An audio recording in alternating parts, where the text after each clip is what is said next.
Welcome to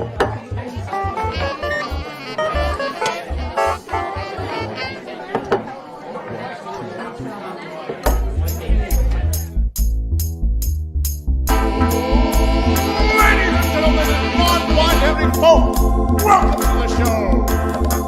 Get ready to meet your host for the night, Arizona's very own hip historian himself, Marshall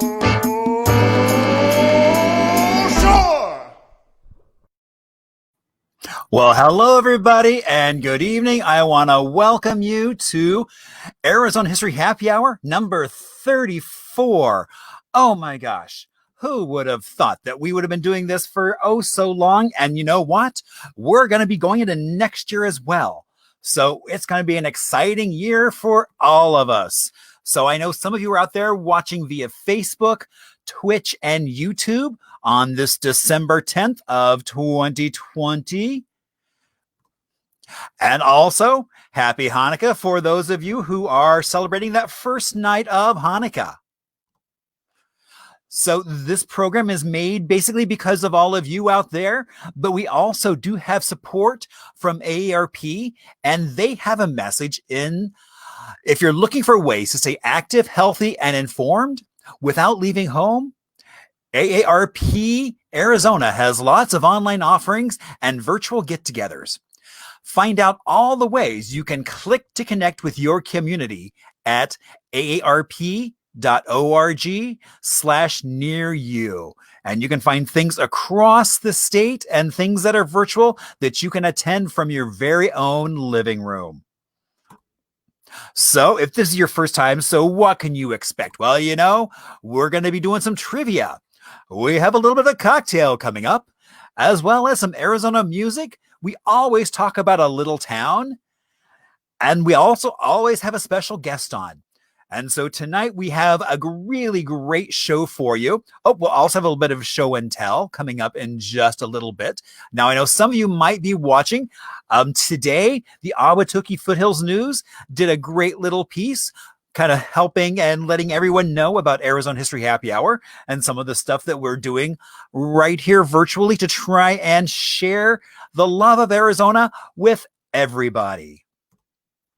So if this is your first time here, you might be wondering, why, who is that man on my screen?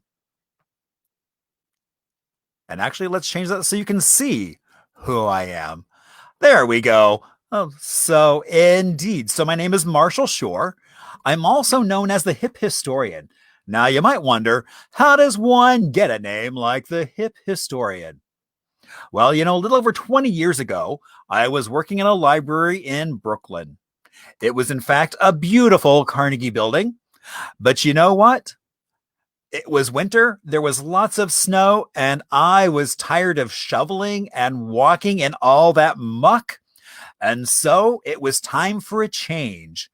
So I moved here to Phoenix, where I actually started working in a library, the Harmon Library, down in Central City South, down on 7th Avenue in Buckeye.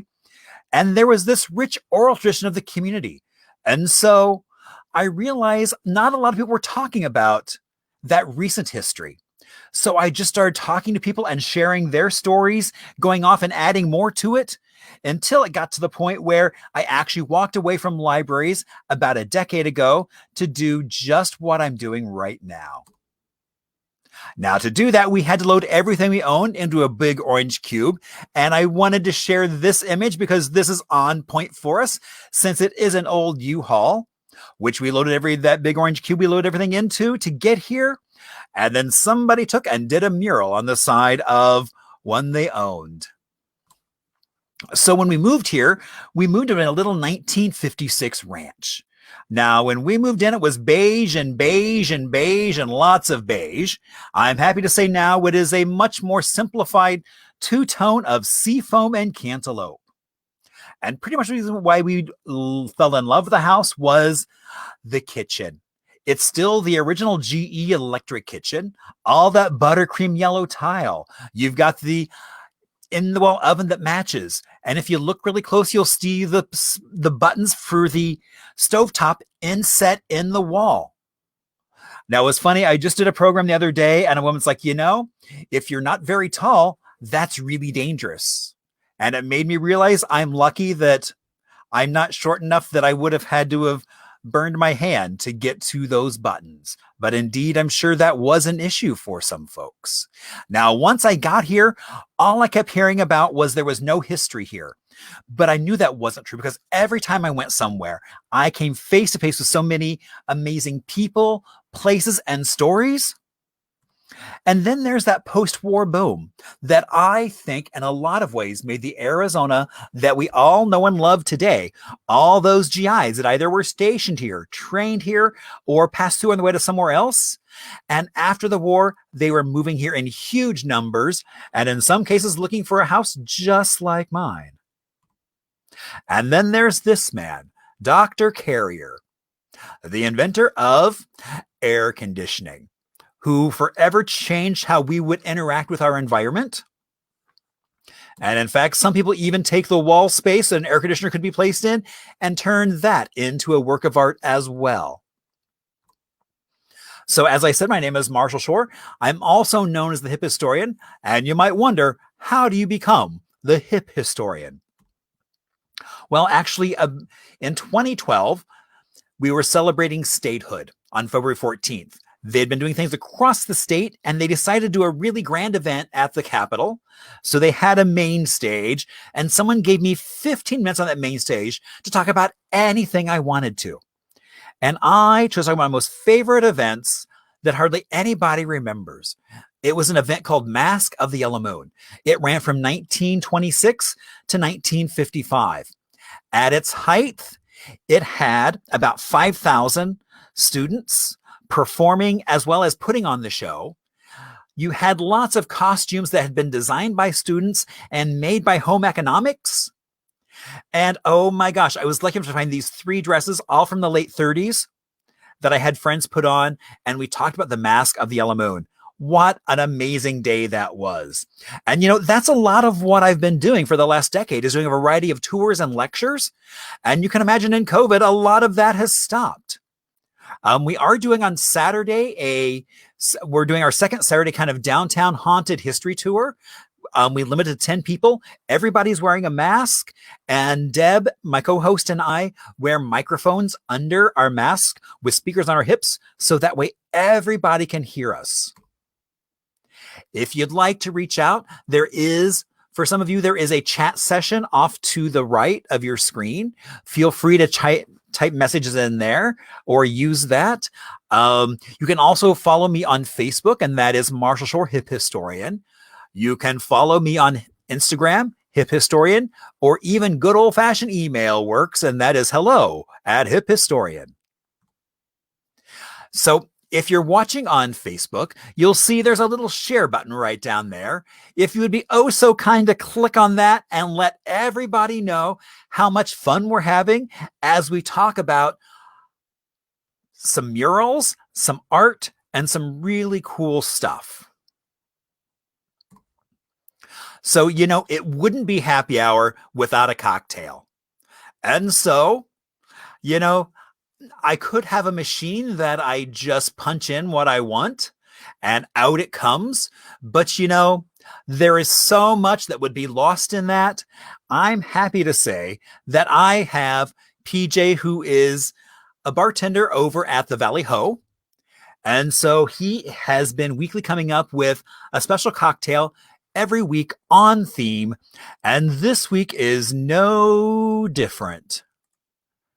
So let's go to my bar and my little silent bartender over here. And so our cocktail is called Stone Sour. It has 1.5 ounces of bullet bourbon in it. It has 1 ounce of orange juice, 3/4 ounce of lemon juice, and 3/4 ounce of simple syrup.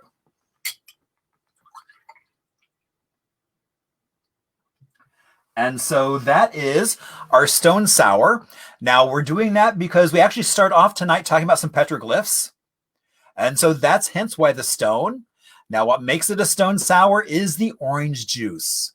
So I love that PJ is always coming up and helping educate me on just what can be on a bar.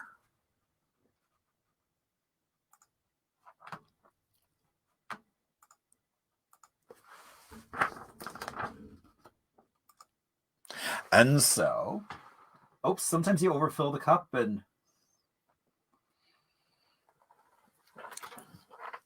So cheers with my stone sour. Now, the beauty of all these cocktails is he pre-batches them, and you can just swing by the Valley Ho and pick one up to go. And it comes to you in that lovely little jar. And even has the instructions to tell you what all is in it as well. That's oh so tasty.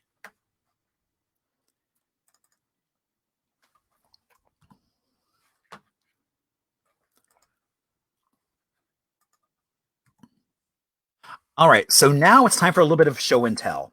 So, I know the art museum is actually doing they're actually open right now. The Phoenix Art Museum right there on Central and McDowell. And, they have a really amazing costume institute. Helen is the current director of those archives. But several years ago, they did a show that was graffiti art and fashion. And let's see if I can make that picture a little bit bigger. There we go. And so walking around through this exhibit, and I just realized nobody wants to see that. All right. So what was really cool was walking through this exhibit and stumbling across the fact that there was a Keith Haring tracksuit on display. And then it got me wondering, I was like, oh my gosh, I should track one of those down. And indeed I did. So that's actually what I'm wearing tonight is a Keith Haring tracksuit with matching jacket and matching pants. It's quite an incredible look. So, and now I can actually use it to actually tell some of Arizona history. I didn't necessarily know that when I got it. I just thought it was a really cool thing. And so, through the miracle of modern technology, or less than modern technology, we're going to talk about a mural, some art, some artist. All right. So it is my very happy pleasure to bring on my friend Such. Oops. Hey, Such, how are you? Hey, what's going on? I didn't know you were gonna put the one up with the fashion that Helen was involved in. Well, actually, that was Donita. That was when Donita was still there. But Yeah, what Donita an was amazing show that was. The walls were Say Adams, and then Say Adams and myself did the pedestals. Oh, I didn't realize that. I thought that jacket looked familiar. Indeed, yes, it does. It was like the key piece, and I was like, oh my gosh, I really like that. Yeah, brother Say. Very cool, man. Wow, I didn't realize you guys then did the pedestals and the walls. Yeah, they flew Say Adams in for that, and then I connected with him when he was here. And did you go to the opening? Were you out here when they did the opening for that show? I couldn't get to the opening. I basically went when it was open to the public. Yeah, and then Lady Pink came out, and yeah, because they had her jackets. That was a great show. I'll email you some images. Oh my God, that would be great because it was such a good show, and there were all these other programs attached to it and everything. I mean, over in Whitman Hall, they did so many different programs on just graffiti and fashion. Yeah, it was so much fun, and so that was, that whole inspiration was like going, okay, I need to find myself one of those jackets. That's cool. So, and that's exactly what I did. Oh.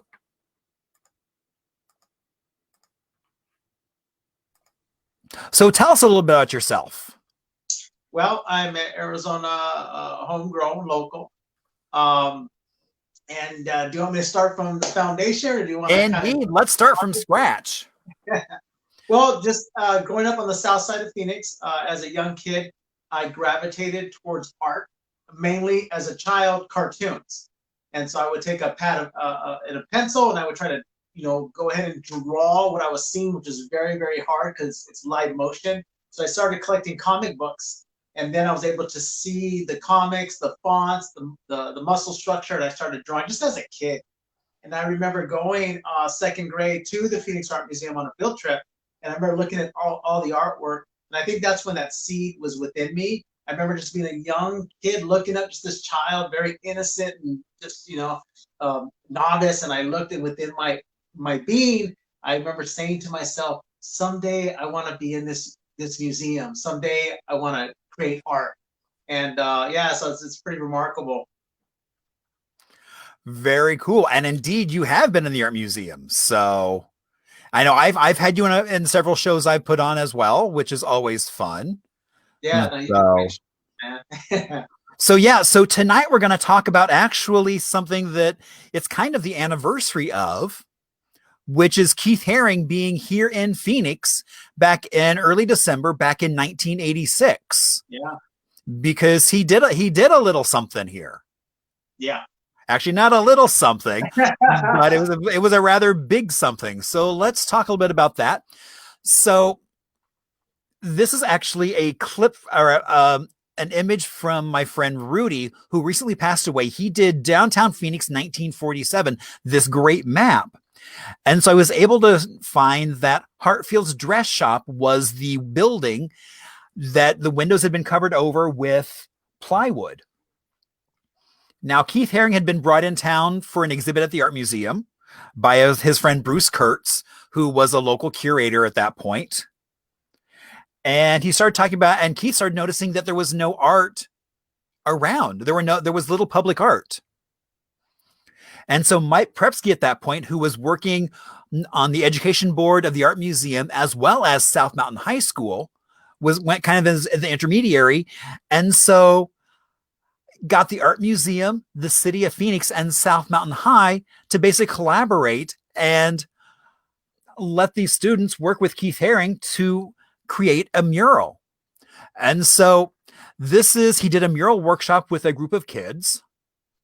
He also did a lot of art. So here's a t-shirt that he did for the kids at South Mountain. And we actually have a little bit, it's about a minute long, of a video just kind of showing what the mural was. So let's show that.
So Such, were you one of those kids down there painting that mural?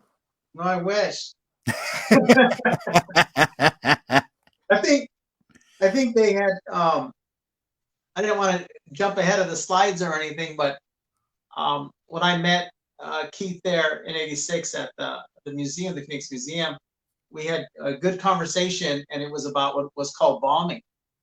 Bombing is a word that means to go out and do graffiti, artistically, so to speak. And so we had a good conversation, and he says to me, "Hey," he goes, like you had said, he's like, like you said, where's the art? But he was saying, "Hey man, where's the graph?" And I said, "You got it." And I told him, I know the spots. And he goes, "Meet me." And he told me to meet him there on Adams, there where they were going to be all together. And he goes, "We'll connect." And he goes, "Now we're going to go bombing, which is done at night. And we're going to go off Interstate 10 and the US 60. There's a spot there that I had. And we were going to go do some public art, and when I went out that day, it had rained. And so the students, nobody was out there. This is all pre-internet, pre-Google. Oh, right. So there was no way for me to know if they moved it over. Apparently, I guess they moved it over to work indoors, I think at South Mountain High School, I think Okay. it was. And so yeah, that's it would have been an interesting story. It would have made some really interesting conversation. Right. Yes. No, that would have been really amazing. So let's see. And then, so here is a photo of a piece of the mural that was about 124 feet long and about 12 foot high, and was basically painted on plywood covering up the windows of that old dress shop. Now, you might wonder what happened to that mural. Why isn't it still there? Well, that lot is now an empty lot. And initially, the city back in the early 90s was having some money troubles. And so they got the idea, well, we should sell that mural. Because it's a Keith Haring mural, it's probably worth some money. And his foundation got wind of that and came in and said, it was supposed to be a temporary mural up for only a short period of time. So it needs to be dealt with. They originally tried to split it up between the three partners, and nobody wanted just a third of a mural. And then the city said, well, it's been sitting outside for 5 years in the Arizona elements. And so from there, it went to the city dump. But that's not the last time we see it. It then shows up in a basement of an art space. And that's the last time that we see a majority of it. I know there's at least one panel locally. I'm still waiting for photos, but I think I have found 4 panels out of state. Wow. So it's like, I love how just there's still this kind of mystique about what happened to that mural. But I love that he played such a part, I think, in just kind of starting to get murals kind of kicked in gear here in Phoenix and showing people that you could have a life of art as a way to, and I should talk a little bit about, so this is actually my green screen is an old postcard, and wait a minute, trying to figure out which way to move my finger. So this is Hartfield's dress shop. So across the street over here is Hotel Adams. And so that's Hartfield's dress shop that it was painted on. Wow. All right, so now we're going to do some trivia. Now, our trivia is a little different than a lot of other trivia because we'll go through the questions and answers. Then we'll take a little bit of a music break so that we can kind of collect your thoughts. And then we'll go on and explain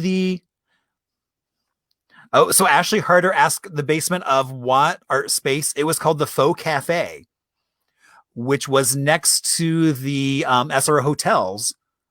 The one of which is still standing. Well, the facade of it is still, the front part is still standing. And so yeah, so we're going to do trivia and let's get ready to go for that. All right. So our first question is, what park are these ancient petroglyphs found? A, Encanto, B, Papago, C, South Mountain, or D, Dead Horse Ranch? Which one of those parks can you find ancient petroglyphs?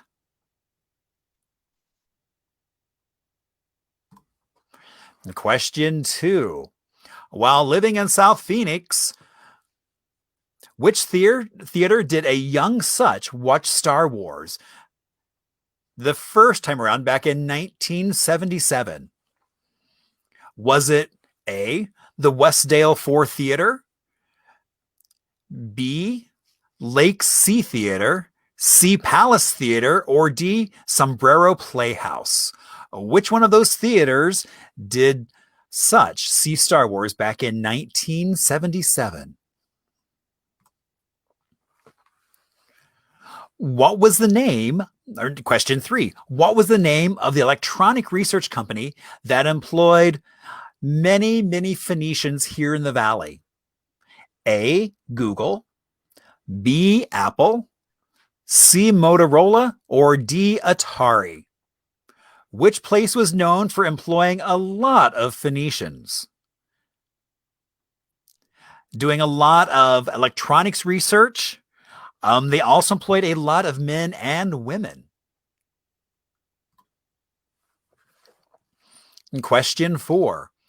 What did Such do for entertainment during the late 70s and early 80s?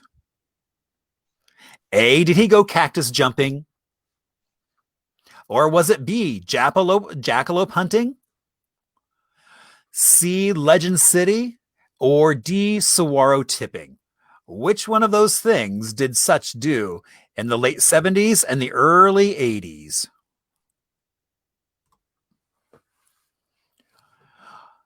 Question 5. That midway point. What was the city punishment for graffiti back in 1983? A, a public flogging.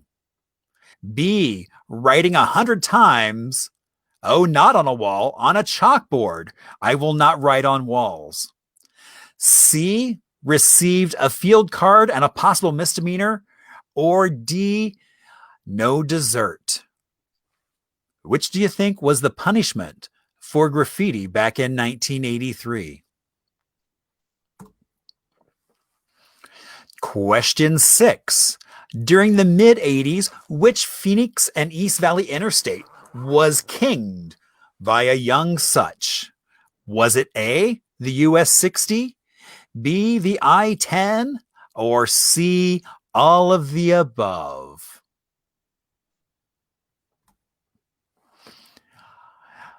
Question 7. What Arizona publication gave a story featuring Keith Haring's visit to the valley? A, was it Raising Kids Arizona? B, Living Life After 50? C, Arizona Highways? Or D, Arizona Foothills News?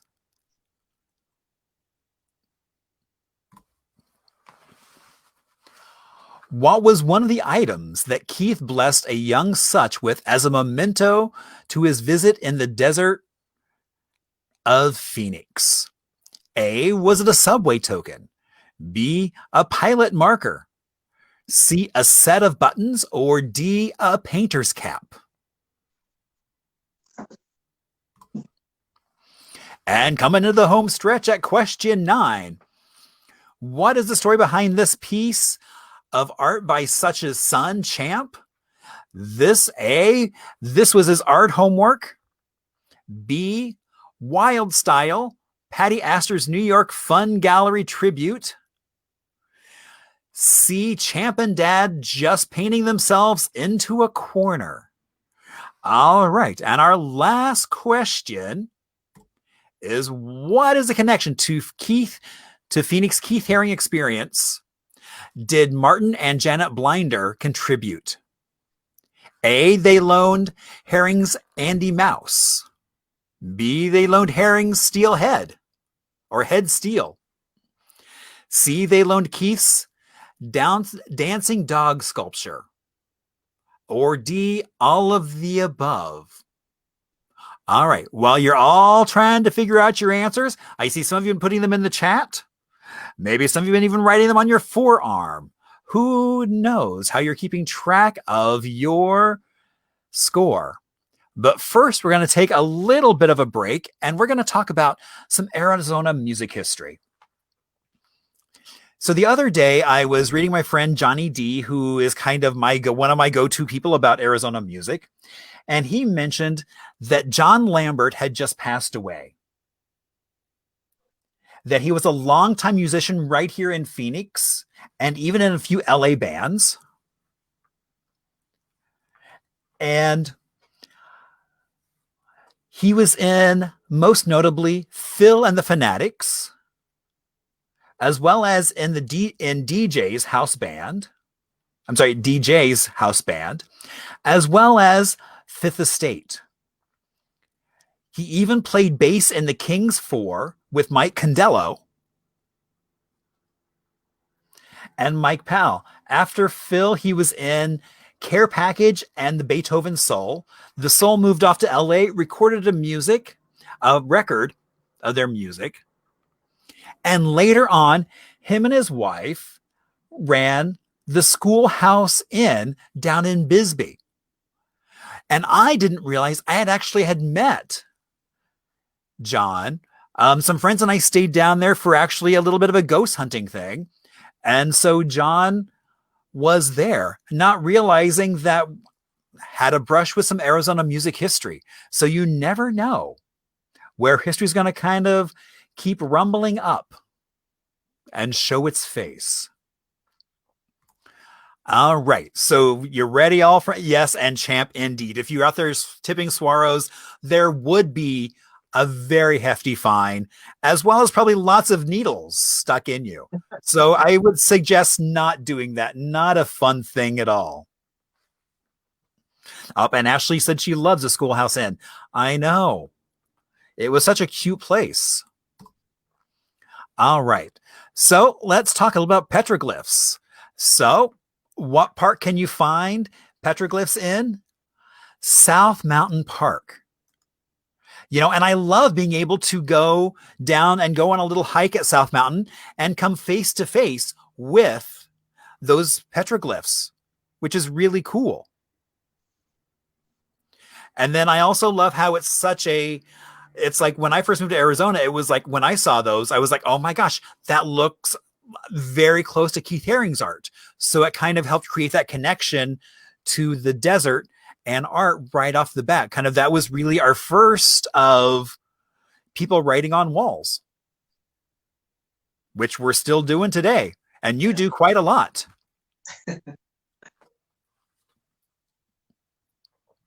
All right. So question 2.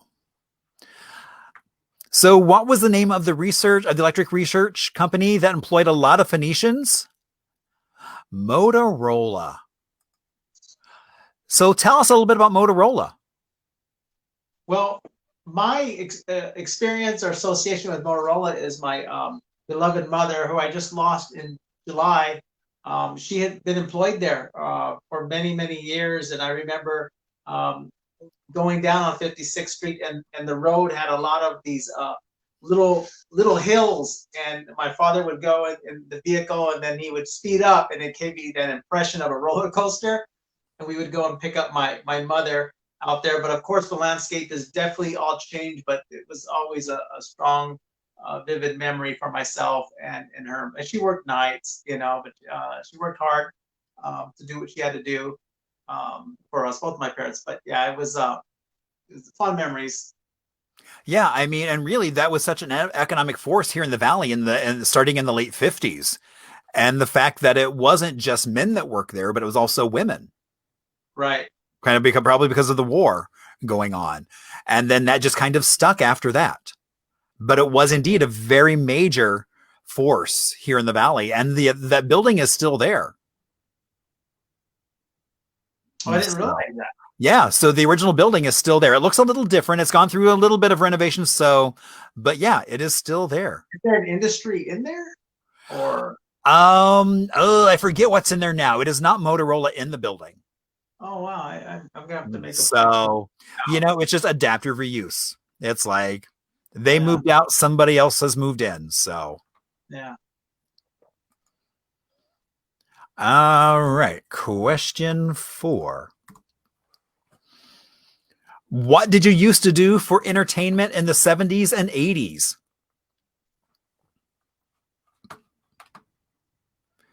Did you go to the Wax Museum? Did that too. Did that too.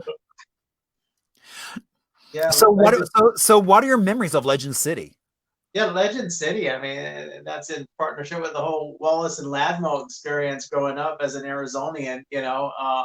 In South Phoenix when we lived, our parents would go out there, take us out there, and you'd have the velvet posters, with the black light. You could win those.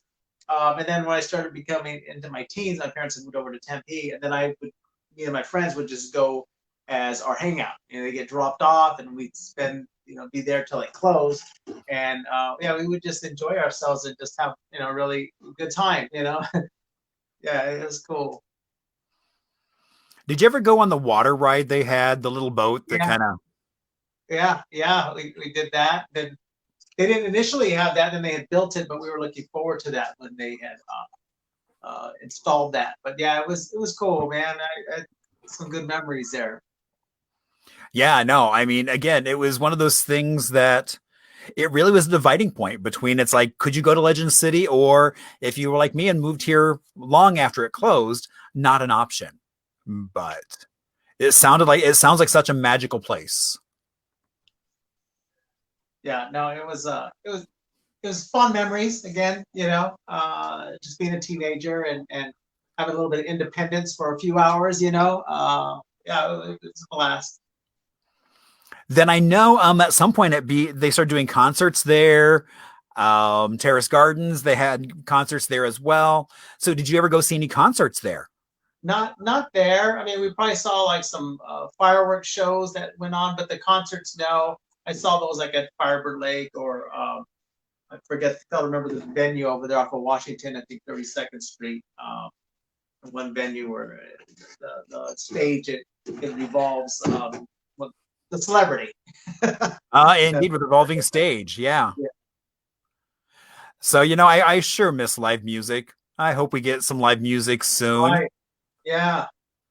Annette was just talking about that, my dear wife. Yeah, we just had that conversation yesterday because that's what we would do. Yeah. So, all right. Question 5. So, what was the punishment back in 1983 if you were caught doing graffiti? Yeah, it was like I shared with you earlier. In '83, when I had gotten introduced to this style of art, East Coast New York, right, by reading a book by Craig Castleman called Getting Up. And it had mostly black and white images of the subways. And it had the young people that were picking a nickname and they were writing their name on the subways. They were traveling around the city. And the fonts that in this country that we use for the English language, they were pretty much taking that and manipulating it. And so it really intrigued me. And of course, it was all done, illegally. So that was kind of like my kickoff start, And so when I began to do that out here, it was so new that one of our missions was our high school. And I remember the administration came and it was during like right before Christmas break. So we did like Merry Christmas and Santa garb on the Mickey Mouse. And so the administration came out, Marshall, they didn't know what to do. They couldn't make heads or tails of it. And after a few days, and they realized that it shouldn't have been there because everything prior to that used with spray paint, for myself personally, was anything to do territorial, marking up your neighborhood. But this was, it was fonts, it was bubble letters, it was, artwork on there. And a positive message. I mean, Merry Christmas. Yeah, exactly. And so, but back then, if you got caught for something like that, you got a field card. I think you had to get about 2 or 3 of them, and then they would finally have you do community service, go clean a church or clean a park or something. But it was all a misdemeanor. It was just, it's not like today in 2020. Although the whole graffiti movement is now turned, street art, and so you're seeing a lot of murals now. So it's different now. Even when Chap and I are painting, and the authorities come by, they're just normally coming to compliment the piece versus, you go back, 35 years ago, 25 years ago, that it was like, hey, do you have permission type of thing, getting harassed a little bit on that. But it's just the landscape has changed on that. But back then, yeah, you just kind of a slap on the wrist. So when you and Champ are out there painting a mural now, do you have the permission to actually paint that? Yeah, no, absolutely. Yeah, absolutely. I was joking last year, 2019, I had received an award for the city of Tempe by the mayor for service and arts. And I remember I was joking with him. We did Art in the Parks event out there, and I was joking with him. I said, hey, I'm going to send you a bill. He goes, a bill for what? Did you do work for us? And I said, yeah, all that work I did for you guys in the 80s. And he just started laughing, he's like, oh, okay, I gotcha, But yeah, anything we do now, yeah, totally. It's commission work, Very good.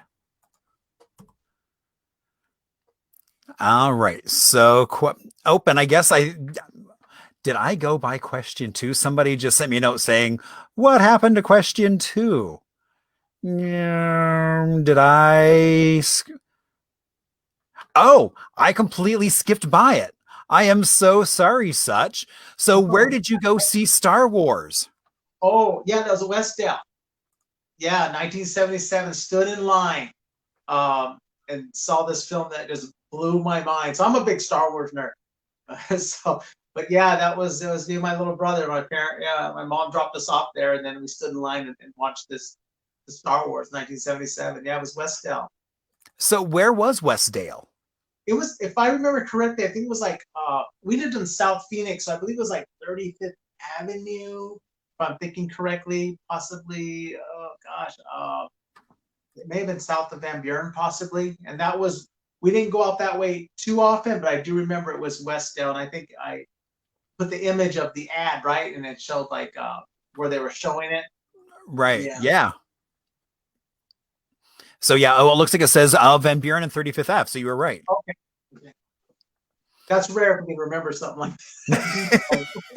that. Now, chaps start writing everything down because you're gonna, you know, you don't want me to lose, my thoughts on any of that. But I've been trying to. Yeah, I know what I tell people a lot of times to do is like, it's like ask some people some questions and just pull out your phone and record their response to it and then save that. Yeah, yeah. I use my notepad a lot on my device. So yeah, because it's like I wish I had family telling stories because I can never get it that way again. Just their Right. pronunciation of everything and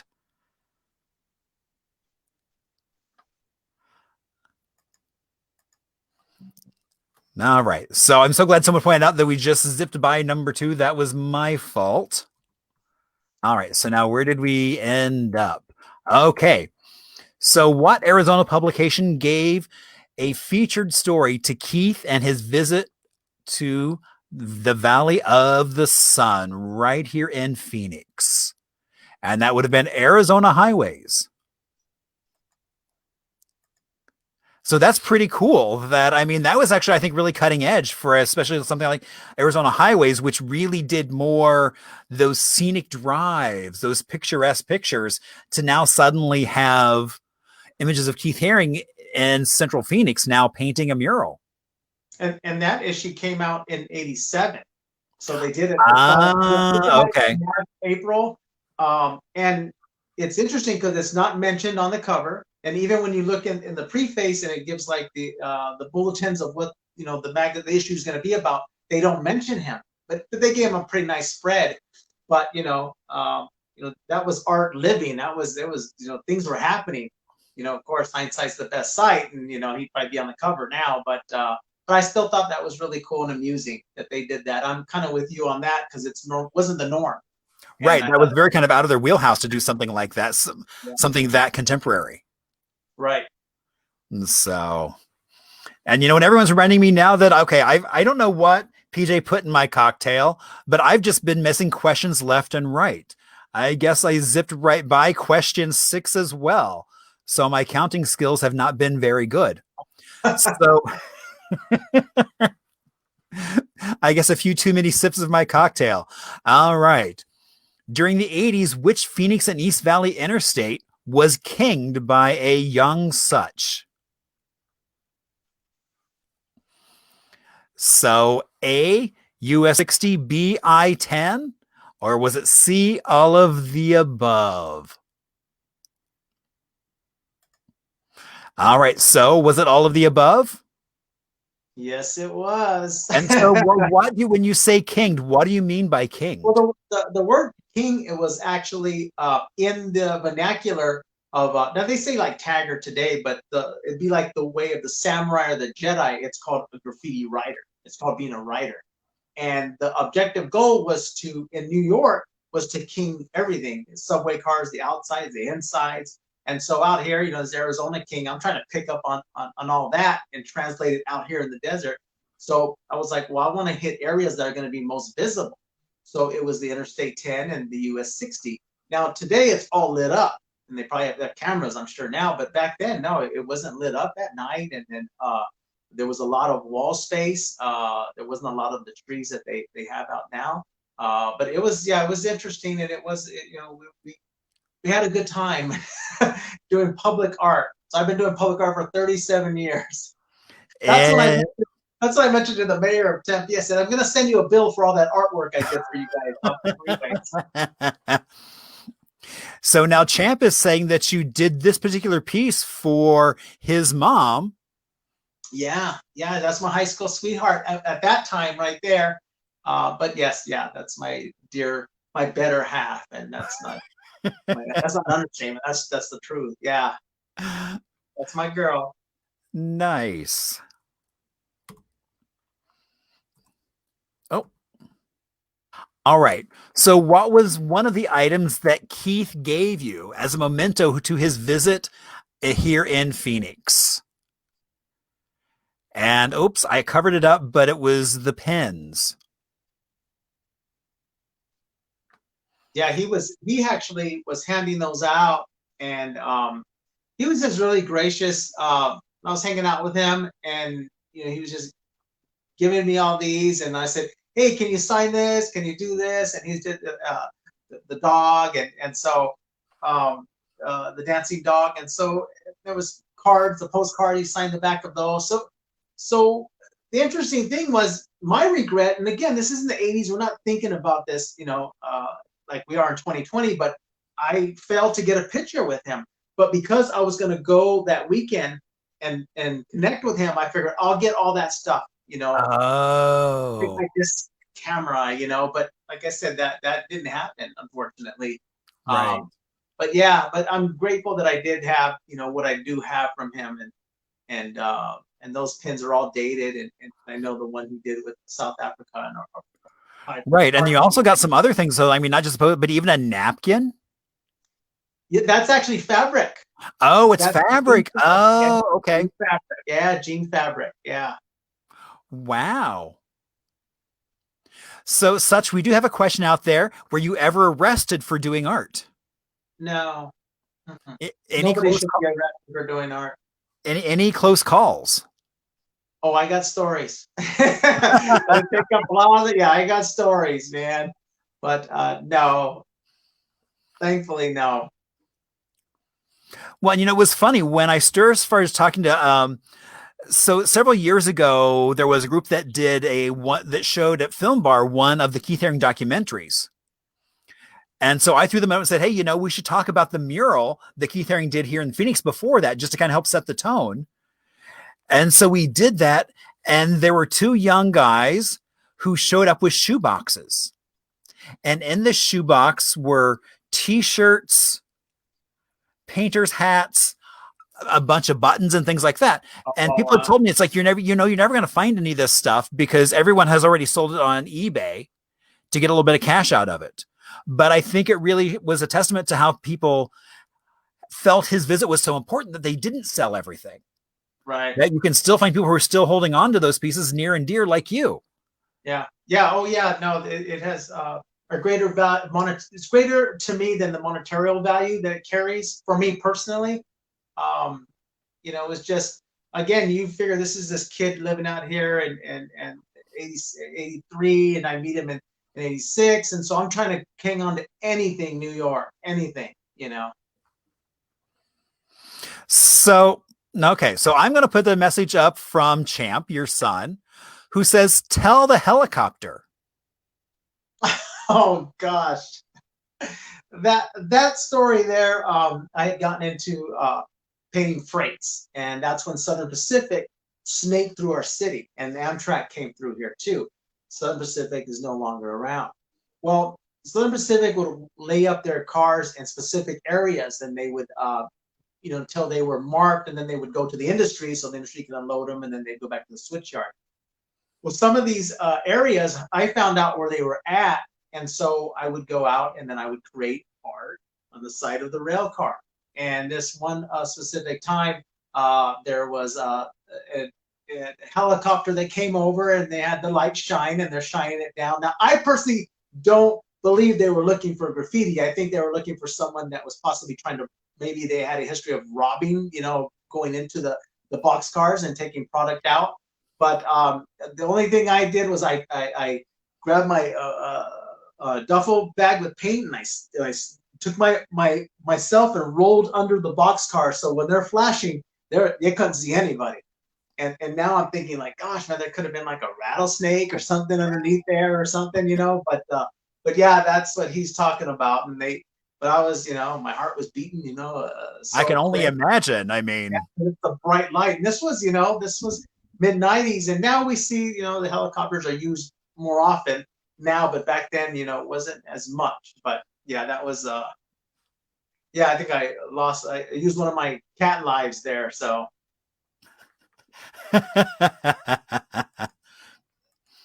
all right. So then, question 9, what is this piece of artwork? What's the story behind it? Which is such and his son Champ painting. So tell us about Wild Style, Patty Astor's New York Funhouse tribute. Yeah, this was actually it's the Fun Gallery, and this was Pete Brennan, who lived out here, but now he lives up in Oakland, San Francisco area, and he had put together this event out there in Oakland, and it was an anniversary of the Wild Style film. And Patty Astor was as the gal there that was in that film, but she is also the gal that was responsible for showing like Keith Haring, Basquiat, Kenny Sharp, Crash, Futura was in there. These guys that were entering into the gallery scene, and she was, you know, hosting them in her gallery. And so when they did this anniversary, that's what that tribute was for. And so Howard the Duck is a character that was used on the subways.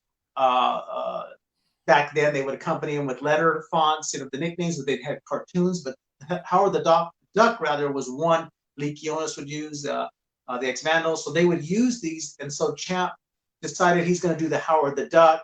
And then you can see Futura's imagery. And then, of course, up on top, you see the Angels, Keith Haring. It was a really cool event. This is where we connected with the X-Vandals, one of the pioneer graffiti crews out of New York, late 70s. And so, you know, it was just our way of paying tribute back, so to speak, to what inspired me and inspires my son. And I've told people, when you see our artwork, you're seeing generations of these guys that stem back to the 70s, because I'm bringing that to the table too. I don't want to lose that spirit Right. of what we do. And our pieces are I say they're handcrafted. You know, we do the way of the samurai, and you know, we translate it by hand. You know, we don't use a lot of aids when we're translating the pieces onto the walls. So we try to keep that spirit. That's us. That's what we bring to the table as a team. Not to condemn anyone else that uses other stuff. I'm not saying that, but I'm just saying this is what we do, what we bring to the table, to honor those that, you know, were out in the subway yards, you know, out, you know, painting, bombing.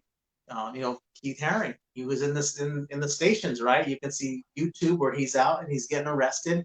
But I mean, think about it, Marshall, to be so committed to your art where you're willing to take that risk to get incarcerated. I mean, to really, you know, there's a story within that, you know. Of course, like I said, 2020 things are different, you know, and I'm grateful. I truly am. It's seen differently now. And of course, we have new generations. We have these new generations, hopefully running things, and hopefully we. Well, and so many artists now doing murals and things. I mean, if you take a look at Roosevelt Row, if you take a look at 16th Street, there's so much going on. I mean, Tucson, it's like, I mean, when you look at Ajo, it's like, I mean, there are murals going on everywhere. Yeah. And really kind of seen as a point of pride. And I just saw a thing in New York where there was a group of artists that were actually suing some new buyers of a building that were going to paint over their mural. Where was this at? I'm in New York. Oh, okay. I think that was the 5 Points. I think that was the Fun Factory. Yeah, the Fun Factory. And I mean, yeah, you look at our downtown, you know, area. The landscape is changing, of course, but you see like Lalo Cota and Breeze, who did the Paint Phoenix, and you see these OGs that were bringing this to the table. Now, to us, we're graffiti writers, so this is what we do, large art, anyways. So then we start translating that onto the walls, and it created that hub. And you know, I remember being in the Garfield neighborhood, you know, where my aunts and my grandmother lived out there. So as a young kid in the 70s and early 80s, we'd be out there. But the whole area is just changed, it's transformed. But yeah, absolutely, man. I'm grateful. And if I'm missing anyone's name out there, the notables, you know who you are. But yeah, it's really nice to see that, drive through there and see the artwork out there. So then Champ also says there's a good dog story. Oh gosh, I'm not gonna. That one's gonna take too long, Marshall. Okay. When life is back to somewhat normal, we'll go out and have a cocktail, and you can tell me Oh that. yeah, there you go. There you go. We'll have you over our place, man. Yeah. Oh, that would be great. Would love that. Heck yeah, man. All right. So we have one last question for trivia. All right. So what connection to the Phoenix Haring experience did Martin and Janet Blinder contribute? So D, all of the above. They loaned quite a bit of art to a variety of museums around the valley to enhance the Keith Haring experience. So tell us a little bit about that. Such what all did they do? This here is I don't know if you want to put the word fate on it, but you know, when in '91, Annette and I, we went to that show, which was the Warhol Disney and Haring show, and we actually bought a souvenir of a onesie. We didn't have children yet, you know. Chap wasn't born yet, but we bought the onesie with the radiant baby on it. But when we were in there, and I was a little fond with the Andy Mouse, I believe it was the monkey puzzle. And just as a young person, just like, wow, just really vibing on it. And then later on in the courtyard, they had a piece out there. And just, again, just vibing on this artwork. And then later on, I get the opportunity to meet them. And I recently found out, talking to Janet just a few days ago, that they were the ones that loaned the Andy Mouse to that show. And we never had that conversation. It was all brand new to me. The late Marty Blinder, he passed away a few years ago, but just a remarkable individual. And you see the image there that you put up, and it's him and Pete. And for them to have that connection here in the Valley and to loan that work out, and to me to be a recipient of being able to see the artwork and marvel at it, and it's just mind. It just blew my mind, and even so much more to be able later on to go, oh my gosh, you guys are responsible for that artwork. And I knew that they, they're collectors. I knew they had this work. I've seen it, but these specific pieces I had not, and I wasn't aware of that. So it was, it strummed the strings to my heart. When I learned about that, and I was just like, wow, how odd my journey, my art adventure, and how things intersect, and you meet these people. And especially being a fan of art, and to be able to go, man, these are the ones that were holders of that work. So yeah, it was pretty remarkable for myself. So tell us a little bit about what's in your background. I mean, I see paint. Oh yeah, I'm in a corner of my art room here, and yeah, I got my rack of paints, of course. Up on the corner, if you see those numbers up there, those are actual the number of subway lines. Indeed, I recognize the subway lines. I mean, I take the 7 all the time. Yeah, the Killer KA, he got those for me, and then of course this piece here is Madman, and he's a local, and he's got great works. Very good friend of my son, and they do some work together, and I'm hoping that all three of us can create something once we get past this COVID thing. And then of course, this is actually just the section that Champ, this is a gator. And back in the 80s, I did from Fantasia, it's those dancing gators. Oh, right, yeah. And there's an image of Annette and I in front of it. So on my 35th anniversary of doing graffiti, I've been doing it 37 years, but on my 35th, Champ emulated that piece as like a surprise. I did it okay. at my house. And so, but it means a lot. So I have it posted up here. And then of course, my relationship with the freight trains, that's a vacuum form veneer of a freight that Steve, his individual named Steve, and the Grillbilly,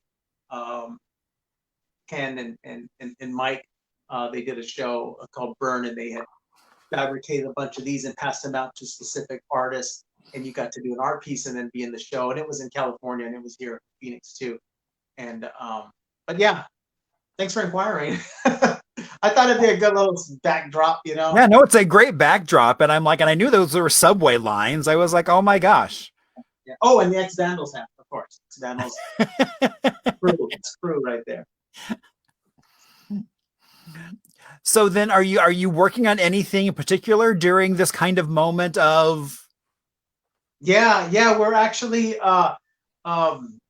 ducking in and out of jobs. I'm one of those ones that they may call me an extremist, but I try to take care, of my family. When I stepped out earlier, we just got word that another family member that they have to quarantine because someone had it and they've been exposed. So now it's becoming, those clusters and their circles are becoming more common the last few days. But yeah, we go in and do our projects, and when we're doing new builds anyways, Marshall, there's no one there but the workers, the construction workers. So we usually go in when they're out anyway, so we're not fumigating the place, so we're using spray paint. So that's our norm anyway. So when we go in there, no one's in there, and we take care of business. And so yeah, we're keeping moving the chains, every 5 yards. We're staying busy, thank God. Hey, happy Hanukkah, man. It's the first night of Hanukkah tonight. Indeed, it is the first night of Hanukkah, yes. Yeah. Yeah. So we're trying to stay as busy as we can and keep up, Very cool. Well, thank you so much for coming and talking a little bit about your friendship that you developed with Keith Haring, as well as kind of your art and just kind of art in the Valley and how it's progressed. Well, I appreciate you, Marshall. I'm very fond of you, man, and I'm grateful for the friendship that you and I have. Indeed, and you as well. So yeah, so that's why when it was like, I was like, oh my gosh, it's the anniversary of Keith Haring's mural. It's like, I want to talk to such. Oh, man, I appreciate that, man. Somebody wants to talk to me. Thank you. Somebody out there does. Thank you. Well, and Champ is being just Champ, sitting here like texting back and forth, going, oh yeah, ask him this question, ask him this question. So yeah. Well, he came in earlier and he started adjusting the lights in here, because I can only see so much. So yeah, he's a good kid. He is indeed. Yeah. Well, again, thank you so much, and have a great rest of your night. All right, brother. Appreciate you, man. Love you. Appreciate you as well. Good night. All right. Stay well. You do the same. Thanks. Love such. So, okay. So now so I asked people earlier to share. So now what I would really ask is, if you were kind of like, well, I don't know quite what to expect. Should I share this? Should I not? Well, now you know what the show is like. So now if you didn't click share, if you would click share again so that all your friends can see as we get a chance to talk about mural history, as well as just that monumental moment where so many artists met Keith Haring, this internationally world famous artist who literally had just painted the Berlin Wall, had just opened a pop shop in New York, and was now here in Phoenix painting with a group of kids from South Mountain High School, which I think is really cool. So now we go on to a segment that's actually sponsored by First Families Arizona. You can find them on Facebook, or you can also check out their website, which is their acronym, which is tffoa.org. You can find out more about them, and they're doing some really cool stuff, again, virtually, sharing all kinds of amazing Arizona history. And so this is a segment called Little Arizona, because, it's like, I know I talk about being from New York, but, I really am from a little tiny town in Indiana of about 25 people. 2 roads, 1 stop sign, and pretty much moved from that to New York City. And so, but I still have that affinity for that small town flavor. And so I really like the atmosphere of a small town. And so tonight, since we're talking about murals, I thought, what should we talk about? And I started off with one city, and I was like, oh my gosh, there's even a better city that's even smaller. So the town of Arizona. that's part of Pima County. It's actually not far from the western border of the Tohono O'odham Reservation. You go through it as you're on your way to Rocky Point, or I've been there as I'm on my way to Organ Pipe National Monument. And let's see, let's make that a little bigger. Now it has a population of about a little over 150 people. So it is indeed just a small little town. But they have a gas station there called Welcome to the Why Not Travel Store. And so, you know, I was down there, I guess about a year ago. Went to Aho, and I'm like, well, you know, I'm so close to Y. How can I not go to Y? And so I did that. And so the Why Not Travel Center not only has this really great mural there, they've created this whole little kind of scene with an old truck that's now a water fountain, not a water, but a water feature. And they were so happy they had just installed a new public restroom facility. And it's covered with murals all the way around it. So you can see it in the background where they have the Arizona flag. You can also see they have a great little mural of just Y Arizona. Now, originally it was named Y Arizona because if we go back to that original, now this is a little kind of adapted, but originally it was a Y where the highways 85 and 86 came together. And so it was indeed a Y intersection, but then for safety reasons, they decided to change that. And the town kept the name Y, but just changed the spelling of it to Y. Now, it often gets touted as like one of the most unusual names for a town, but you know, as you're on your way to Mexico or Organ Pipe National Park, it's a great place to stop, fill up your tank, get some snacks, go to the bathroom, and mosey on down the road for your next adventure. So next week, I'm happy to say we have my friend Pete coming on to talk about Superior and some of the cool stuff going on there. Now, throughout the rest of the year, that is next Thursday. Just before Christmas, we actually have Holiday Magic, talking about magic history with my friend Jonathan Fitzgibbons, who actually will then be doing some magic as well. And I'm so excited. We just chatted yesterday about New Year's Eve. We are going to be live from the Arizona Heritage Center, giving a little tour of that, as well as then having questions about Arizona trivia. So remember, this is only made possible for those folks on the other side of the screen watching. Thank you for all your support that you have given. I also do have a sponsor in AARP, and they would like you to know that if you're looking for ways to stay active, healthy, and informed without leaving home, AARP Arizona has lots of online offerings and virtual get-togethers. Find out all the ways you can click to connect with your community at aarp.org/near-you. And again, you can find everything from just healthy habits to drum circle. So you can go grab a spoon and a pot out of your kitchen and you can join the jamboree. Remember, if you have any questions, stories, or suggestions, you can always throw them out in the chat, or after this, you can throw them out through Facebook. Also, there are some events coming up. We do have, if you want to check out some events coming up, you can do that via the website, which is hiphistorian.com. I also will have activity books as well as t-shirts. Like tonight, I am sporting under my Keith Haring. I have a little bit of Mr. Lucky's going on. So we will have t-shirts coming up this weekend at some pop-up markets that are fully masked, so that way we're all being safe with each other. So there is a night market on Sunday, and then on Saturday, next Sunday, December 20th, we have night market coming up. But then this Saturday is the holiday market over on Grand Avenue behind Bragg's Pie Factory. So again, both of those are masked, so that way everybody is safe and healthy. Also Festivus, which is now been going on for longer than a decade. It's all jumping virtual. So check out hashtag Festivus 2020 to find all those vendors you loved, as well as other vendors. And as always, I definitely want to give a shout out to that intro video, which was my friend Chris and Cole created that with music and video.